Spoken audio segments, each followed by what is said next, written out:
আসসালামু আলাইকুম রহমতুল্লাহ। মহান আল্লাহ রব্বুল আলমিন আলহামদুলিল্লাহ আমাদের সকলকে এবার দাওয়াত দিয়েছেন। আমরা ইরাদা করেছি ওনার ঘরে যাওয়ার জন্য। তো আমরা সবাই জানি, প্রথমে আমরা জানি যে বাইতুল্লাহ, সেই বাইতুল্লাহ হচ্ছে আল্লাহ রব্বুল আলমিনের ঘর। কুরআনে কারীমের মধ্যে আল্লাহ ফরমান, ইন্না আউওয়ালা বাইতিন উদিআ লিন-নাস লাল্লাযী বিবাক্কাতা মুবারাকান ওয়া হুদাল লিল আলামিন। সেই বাইতুল্লাহ হচ্ছে আল্লাহ রব্বুল আলমিনের ঘর এবং এটা সর্বপ্রথম ঘর। সেই ঘরের উপরে রয়েছে বাইতুল মামুর এবং সেই বাইতুল মামুরের উপরে রয়েছে আল্লাহর আরশ মহল। সেই বাইতুল্লাহ হচ্ছে জিওগ্রাফিক্যালি সমস্ত পৃথিবীর ঠিক মধ্যভাগে অবস্থিত।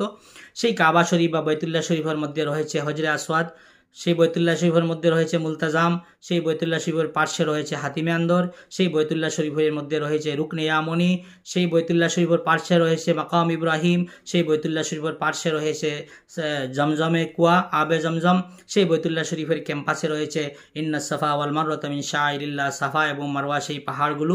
সেই বাইতুল্লাহ শরীফের কে কেন্দ্র করে যে চতুর্দিকে যে খালি জায়গা মাঠ রয়েছে তাকে বলে মাতাফ, যেখানে তোয়াফ করা হয়ে থাকে। সেই মাতাফকে কেন্দ্র করে চতুর্দিকে যে বিল্ডিংসগুলো রয়েছে সেগুলোর নাম হচ্ছে মসজিদুল হারাম। সেই মক্কা শরীফের মধ্যে রয়েছে জবলে সুর এবং জবলে নূর। খারে হেররা যাকে বলা হয়, যেখানের মধ্যে কুরআনে কারীমের প্রথম 5 আয়াত নাজিল হয়েছিল, আউযু বিল্লাহি মিনাশ শাইতানির রাজিম, ইকরা বিসমি রাব্বিকাল্লাযী খালাক, খালাকাল ইনসানা মিন আলাক, ইকরা ওয়া রাব্বুকাল আকরামুল্লাযী আল্লামা বিল কলম, আল্লামাল ইনসানা মা লাম ইয়ালাম। সেই কুরআনুল কারীমের পবিত্র কুরআনুল কারীমের 5 আয়াত সর্বপ্রথম যেখানে নাজিল হয়েছিল খারে হেররা, যেখানের মধ্যে আল্লাহর নবী গিয়ে ইবাদতি করতেন।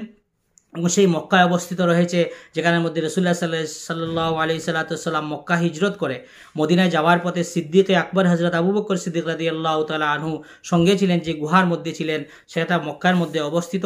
সেই মক্কার মধ্যে রয়েছে ওয়ালাদুন নবী সাল্লাল্লাহু আলাইহি সাল্লাম, নবীজির জন্মঘর। তার পার্শ্বে রয়েছে আবু জেহেলের বাড়ি, যাকে হাম্মামখানা বানানো হয়েছে। সেই মক্কায় রয়েছে মসজিদে জিন। সেই মক্কায় রয়েছে জন্নতে মুআল্লা, যেখানে খাদিজাতুল কুবরা রাদিয়াল্লাহু তাআলা আনহার রওজা মুবারক রয়েছে। সেই অসংখ্য সাহাবাগণ রয়েছেন জন্নতে মুআল্লায়, সেখানে গিয়ে আপনারা জিয়ারত করতে পারেন। সেই মক্কায় রয়েছে জবলে আবু কুবাইস এবং মসজিদে রায়া, সেগুলো পবিত্র স্থান রয়েছে মক্কাত। সেই স্থানগুলো আপনারা গিয়ে জিয়ারত করবেন এবং সেগুলো স্থানে দোয়া কবুল হয়ে থাকে। মহান আল্লাহ রব্বুল আলামিন যেন সকল স্থানকে দর্শন করার এবং সেই মকবুল দোয়াগুলোতে আমাদের সকলকে আপনারা শরিক রাখবেন, উম্মতে মুহাম্মদীকে শরিক রাখবেন, এটুকু আরজ করছি। আমিন। আসসালামু আলাইকুম রহমতুল্লাহ।